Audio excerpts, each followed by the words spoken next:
আসসালামু আলাইকুম। আশা করি সবাই ভালো আছেন। আলহামদুলিল্লাহ আমিও ভালো আছি। তো আজকে এই জিনিসটা দেখে অনেকেই হয়তো চিনতে পারতেছেন, আবার অনেকেই চিনতে পারতেছেন না। তো আমি আপনাদেরকে বলতেছি, এটা হচ্ছে মাসকলাই ডাল, যেটা ঢেঁকিতে পাড় দিয়ে গুঁড়ো করা হয়েছে। আজকে সেই মাছের ডালটা রান্না করব। তো এই মাছের ডালটা আমাদের এখানে দুইভাবে রান্না করা হয়। একটা হচ্ছে নর্মালভাবে রান্না করা, আরটা হচ্ছে আপনার বড় মাছের মাথা দিয়ে রান্না করা হয়। তো আজকে আমি মাথা দিয়ে রান্না করব না, এমনি নর্মালভাবে রান্না করব। সেই রেসিপিটাই আপনাদের সাথে শেয়ার করব। তো মাছের ডাল রান্না করার জন্য আমি নিয়ে নিছি এখানে পেঁয়াজ কুচি, কাঁচামরিচ কুচি আর গোটা রসুন নিয়ে নিছি। এটা পরে আমি পুতো দিয়ে আলতা থেতো করে তারপর এটাকে আমি বাগার দেব। আর এখানে নিয়ে নিছি রসুন বাটা, আদা বাটা, জিরা বাটা, আর এখানে নিছি গরম মশলা। তো রান্নাটা দেখতে আমার সাথে থাকেন কিভাবে আজকে আমি মাছের ডালটা সাধারণভাবে রান্না করি। মাছের ডালটা আমি আজকে হাতে মাখিয়ে রান্না করব।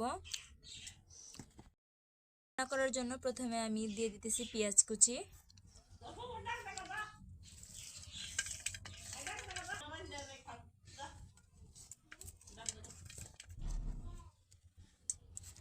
এখন দিয়ে দিব কাঁচামরিচ কুচি,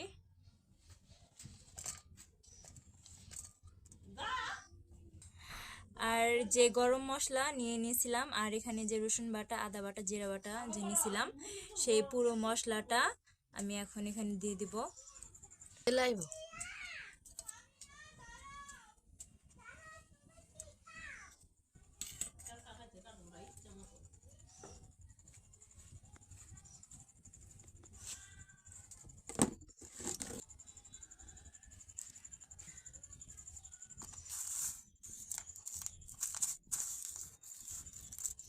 তো এখন দিয়ে দিতেছি পরিমাণ মতো লবণ,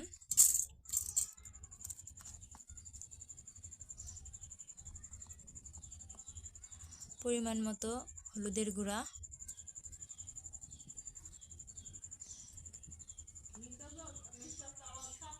ধনিয়ার গুঁড়া। যেহেতু আমি কাঁচামরিচ দিছি তাই আমি মরিচের গুঁড়াটা কম করে দেব। মরিচের গুঁড়া,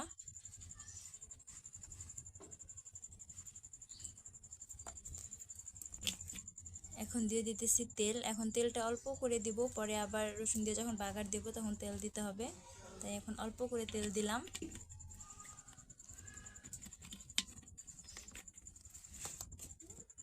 এখন এটাকে আমি ভালো করে হাত দিয়ে মাখিয়ে নিব।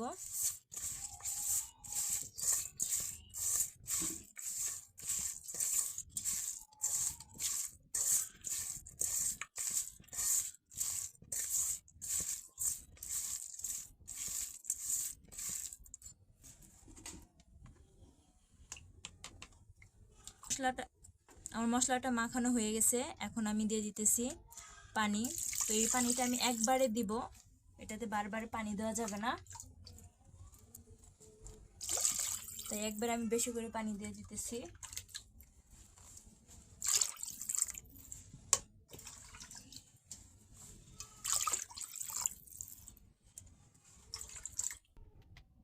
তো আমি পরিমাণ মতো পানিটা দিয়ে দিলাম। এখন আমি এটাকে চুলায় বসিয়ে দেব।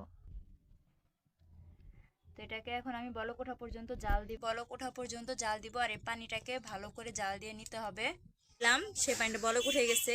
এই পানিটাকে এখন আমি ভালো করে জাল করে নিব, নিয়ে তারপর আমি এখানে ডাল দিয়ে দিব।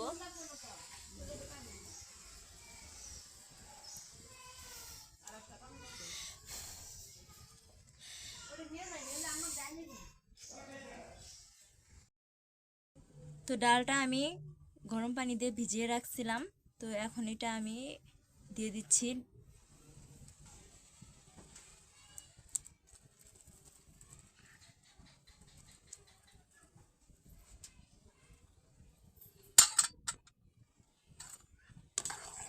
এখন ডালটাকে ভালো করে নাড়াচাড়া দিতে হবে এবং নাড়ার উপরেই রাখতে হবে।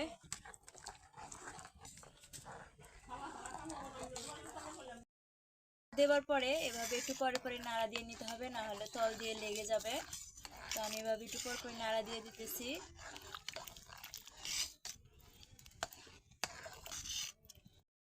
তো থেতো করা রসুন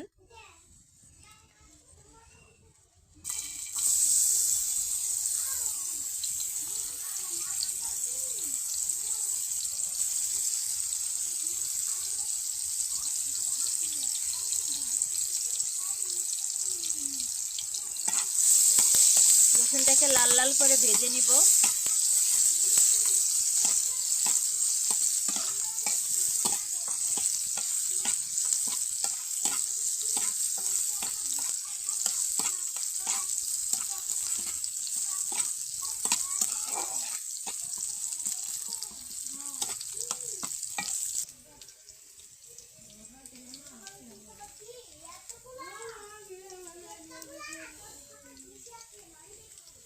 তো রসুনটাকে আমার লাল লাল করে ভাজা হয়ে গেছে, এখন আমি এটাকে ডালের উপর ছেড়ে দিব।